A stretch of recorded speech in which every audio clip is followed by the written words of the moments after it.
किसी गांव में एक पायल नाम की लड़की रहती थी। पायल का सपना था कि पढ़ लिख कर अच्छा अफसर बनेगी, लेकिन उसके साथ कुछ अलग ही हो जाता है। एक दिन पायल मार्केट जाती है और तभी उसके पास एक पुलिस वाला आता है और उसे कहता है, और तुम ही हो ना जो ड्रग्स सप्लाई करती हो? नहीं सर, आपको कोई गलत फहमी हुई है। मैं तो मार्केट में सब्जी खरीदने आई हूँ। अच्छा, मुझे अब कहानियां सुनाओगी, मुझे बताओगी? मुझे सब पता है। तुम्हारे जैसी लड़कियां फैंसी ड्रेस पहनकर आती हैं और फिर ड्रग्स सप्लाई करती हैं। नहीं सर, आपको कोई गलत फहमी हुई है। मैं सचमुच यहाँ मार्केट में सब्जियाँ खरीदने आई हूँ। अच्छा, सब्जी लेने आई हो? ठीक है, कहाँ से आई हो तुम? एड्रेस बताओ मुझे अपना।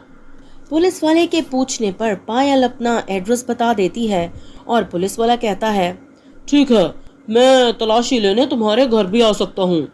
इसी परेशानी में बेचारी पायल भी घर आ जाती है और फिर कुछ ही दिन बाद वो पुलिस वाला भी उसके घर पहुंच जाता है।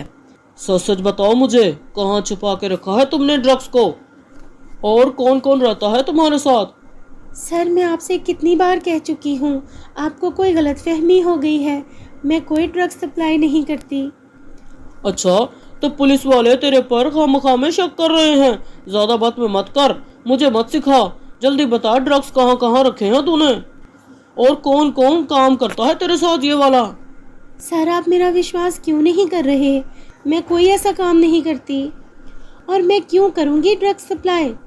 अच्छा, तो तू ऐसे नहीं मानेगी। लगता है तुझे थाने ले जाना पड़ेगा। और पुलिस वाला पकड़कर पायल को जेल में डाल देता है। हे भगवान, ये मेरे साथ क्या हो रहा है? क्यों ये पुलिस वाले मुझ पर झूठा आरोप लगा रहे हैं? भगवान, आप ही मेरी रक्षा करो अब। और तभी वहां वो पुलिस वाला आ जाता है। ओ, तो अभी तक तूने अपनी जुबान नहीं खोली, और ना ही मुझे लगता है तेरा कोई विचार है खोलने का। तेरे साथ लगता है थर्ड डिग्री दिखानी ही पड़ेगी। तभी तू अपना मुंह खोलेगी और तभी बताएगी कि तेरे साथ और कौन कौन काम करता है। सर, मैं आपको कैसे बोलूं, कैसे यकीन दिलाऊं मैं आपको? मैं कोई ड्रग सप्लाई नहीं करती और कोई नहीं है मेरे साथ। आप प्लीज़ मुझे माफ़ कर दीजिए और मुझे अपने घर जाने दीजिए। अच्छा, तो तुम मुझे पहचानती हो? मेरा नाम अमित है। अमित, तुम्हारा क्लास फेलो जिसे तुमने थप्पड़ मारा था। वो भी इसलिए कि मैंने तुमसे प्यार का इजहार किया था।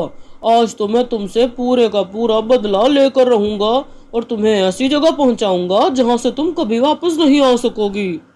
पायल ये बात समझ चुकी थी कि पुलिस वाला ये सब उससे बदला लेने के लिए कर रहा है, लेकिन वो करती भी तो क्या करती, उसे समझ नहीं आ रहा था कि अब वो क्या करे। और इसी तरह समय गुजरते गुजरते उसे जेल में 3 महीने बीत जाते हैं और पायल ये नहीं समझ पा रही थी कि वो यहाँ से बाहर कैसे निकले। और तभी एक दिन एक बड़ा अफसर पुलिस स्टेशन में आ जाता है और पायल को देखता है। वो पायल से कहता है, सुनो लड़की, तुम कितने घंटे से यहाँ पर कैद हो? जी, मैं तो यहाँ 3 महीने से बंद हूँ। क्या 3 महीने से? तुम्हारा दिमाग तो नहीं खराब हो गया? पुलिस कस्टडी में सिर्फ कोई इंसान 24 घंटे ही रह सकता है, और तुम बोल रही हो 3 महीने? जी सर, मैं आपसे सच बोल रही हूँ। मैं 3 महीने से ही यहाँ बंद हूँ। तभी वो अफसर अनिल को अपने पास बुलाता है और पूछता है, ये लड़की क्या कह रही है? ये यहाँ 3 महीने से बंद है? तुमने इसे यहाँ 3 महीने से बंद रखा हुआ है? इसे अभी तक कोर्ट में क्यों नहीं हाजिर किए हो?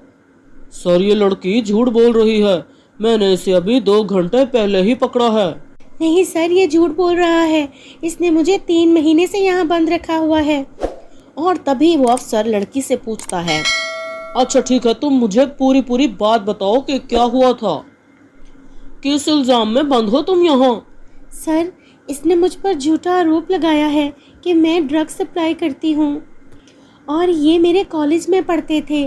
कॉलेज में मैंने इनका प्रपोजल एक्सेप्ट नहीं किया था और इनको थप्पड़ मार दिया था। ये सारी बात जब वो अफसर सुनता है तो फौरन ही इंस्पेक्टर को वहाँ से सस्पेंड कर देता है और उस लड़की को वहाँ से रिहा कर देता है। तो दोस्तों, कैसी लगी आपको आज की हमारी ये स्टोरी? अपनी राय से हमें कमेंट सेक्शन में ज़रूर आगाह कीजिएगा।